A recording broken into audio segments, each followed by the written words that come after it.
Hi, and welcome to the next episode of Belly to Belly. And today we're talking with James Campbell from the Walmer Group. Welcome, James. Thanks for having me, Bill. Good to be here. It's wonderful to see you. Wonderful to have a chance to chat.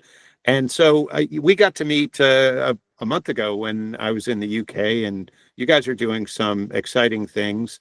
Our audience are companies that are primarily interested in US expansion. I know you work with companies that are not just expanding to the US, but also companies very focused on developing in the UK market. But do you want to take a moment and kind of describe what the Walmer Group does to help companies? Sure. So we were established back in 2021, born out of frustration and opportunity, I guess. Myself and my business partner had come from differing backgrounds. So I'd come from more of a startup operator, business development, funding and growth background. My business partner's from a software background, more specifically in technical consulting in big consultancy. And we saw the frustrations and kind of lack of awareness of a lot of technical founders in identifying and finding funding. And given our backgrounds, we got together and we thought, well, there's an opportunity here to create something that's less transactional and more transparent, helping technical founders and STEM-based companies in unlocking innovation funding through tax reliefs and grants and things like that. So we launched back in 2021 with this premise of building out a one-stop shop for innovation funding, predominantly working with STEM-based companies in the UK. And like you said, most of these companies are getting to the point or have got to the point now where they are looking at international expansion. Oh, that's fantastic. Cool. So obviously funding is just such a massive need for, as you mentioned, STEM-based companies, but tech companies and so on. Yeah, where do companies fail as they're looking to raise and capitalize their business? On the fundraising side, a myriad of different reasons, like the lack of kind of awareness or lack of networks for investors. I think one of the big pain points for a lot of startups specifically is the fact that they start raising after the fact that they've opened their raise rather than starting to create and build momentum ahead of that. With the day-to-day stuff that we do on the innovation funding side, I think there are a few key main things where companies fail. Number one is the lack of time. Like they just don't allocate or dedicate any time to it because they're focused on growing their business. Number two is kind of a lack of awareness of what they do and don't qualify for. So specifically with grant funding and tax reliefs, at the start of the journey, it can be quite daunting for founders. So they get, a lot of sales outreach, they read stuff online, they go on government websites and whatnot, and can often immediately rule themselves out or qualify themselves out of what's available to them. There are a lot of intricacies to it, but often we find that once they've used an expert or spoken to an expert, we can identify opportunities that are available to them, not all the time. And then I guess the lack of kind of understanding of the easiest way to get that and unlock those forms of funding. They're probably the key things that we see regarding funding, more so for startup founders. And then the overlay of that is that in the last few years, there's been quite a significant crackdown on compliance, specifically in R&D tax relief. And now we're starting to see it more to a degree in grant funding as well, which has added a number of different hurdles into that process for startup and scale up founders. So I guess they're the main challenges we see in the UK. And I guess that's why companies like ourselves exist. Right, to help sort of navigate that process. Absolutely. So with regard to time, when you're talking about, because the first point you made was around just not allocating enough time to it. Is it time to research? Is it time to prepare your pitch deck? Where should the time be allocated to be successful in the raising process? Yeah, on the raising side of things, I think the opportunity cost that businesses face from fundraising is significant, and that's only increased in the last couple of years as capital has dried up. And that opportunity cost is often not factored in terms of the fundraise itself. So companies go into it expecting that, you know, there's going to be a shorter time frame than often eventuates, and the opportunity cost of their time taken away from actually growing and running their business can be significant. On the government funding side, through tax reliefs and grants, I think the time of actually sitting down and preparing a grant or preparing an R&D claim is significant. And with all the intricacies that are now associated with legislative changes and things like that, there's even more of a layer of time requirement that's based off that. So I guess those would be the main things to quickly summarize it. But there's obviously a myriad of different other kind of things that affect that process as well. Yeah, it was funny you say it. Yeah, the fundraising takes longer than people anticipate.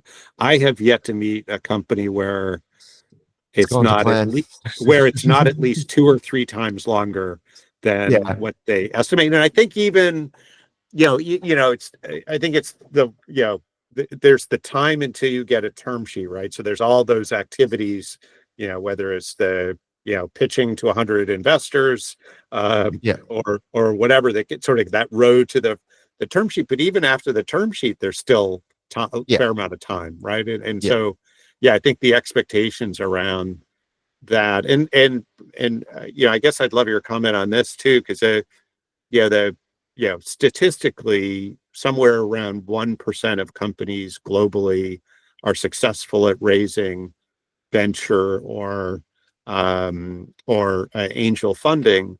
And so that's 99% are not. Yeah. And so it's interesting to see the amount of energy that's expelled to do that, versus either customer acquisition or grant funding, and sort of other types of available funding. I guess you have thoughts on that in terms of kind of, and obviously it's going to be a different answer with every company, but having Yeah. a guide in the process like the Walmer Group, or somebody to be able to sort of help balance Yeah. the effort. It's a relentless exercise. And I guess that's where good advice can be extremely important, because it can save a lot of the potholes that you will stumble upon along the way. And in the last couple of years, we've just seen fundraising cycles extend from, let's say a few months to 6 to 9 months. And like I said, not factoring that in has a significant impact on the day-to-day operations of the business. So I think like taking on good advice and utilizing experts can prevent a lot of potholes and can save you a lot of time and heartbreak and effort. And there are some really cool, sales and fundraising enablement tools that have popped up. Like I know we met through Dan from ShipShape as an example. So there are some really cool people that are building great businesses that are democratizing this. But at the end of the day, it's still very much a relentless pursuit, and it's very much relationship driven as well. So factoring in that time cost is super, super important. And obviously factoring in taking on the right sort of advice is really important as well. Yeah, well, and I suppose speaking specifically to, sort of the fundraising side, I mean, it's probably only 2 things that investors are interested in, right? It's a high return at low risk. So Yeah. I would imagine there's the high return, you're in a competitive environment. So how do you differentiate yourself in that way? Yeah. And low risk, how do you come through some trusted conduit, whether it's, somebody highly trusted who makes an introduction, or, somebody who's shepherding you through. So somehow you have to stand out, I would imagine, in this process. And it's an interesting journey, right? Because until companies have gone on it themselves, that's where you learn all of the lessons. It's like setting up a business as well. It's the same thing.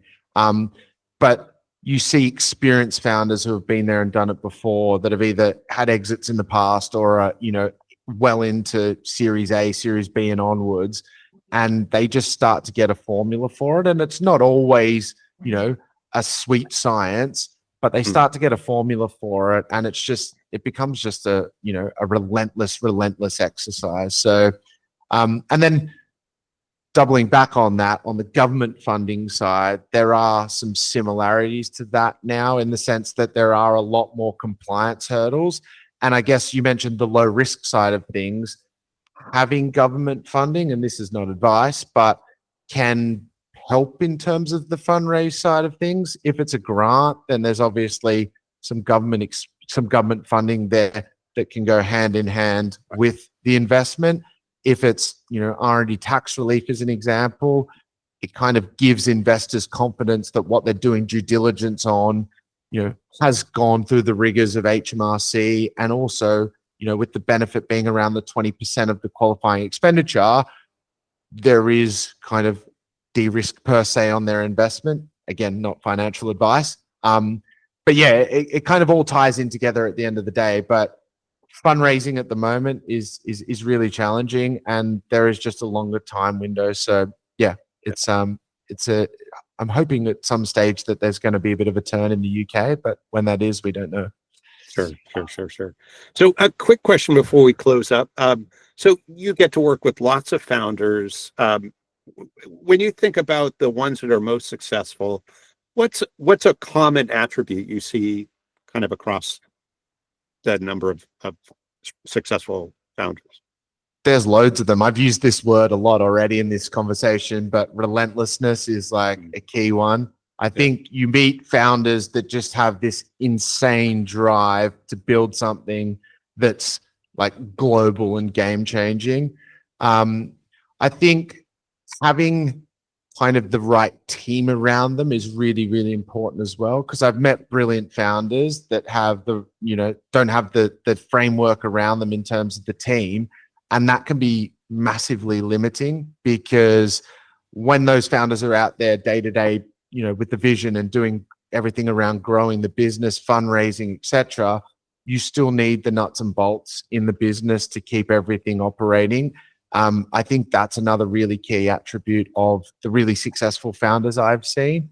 And then I think like another one would be really, really, really knowing their market, like knowing what their product is solving and having a really, really thorough understanding of that market. I think that's like, and it could be solving a small problem or it could be solving a huge problem, but that tunnel vision of understanding of what their solution is super important as well.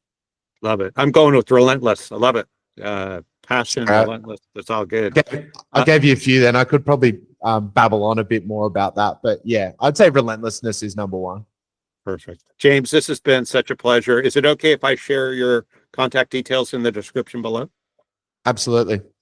Cool. Thank you for taking the time today, and really looking forward to our next conversation. Thanks, Bill. Appreciate having me on.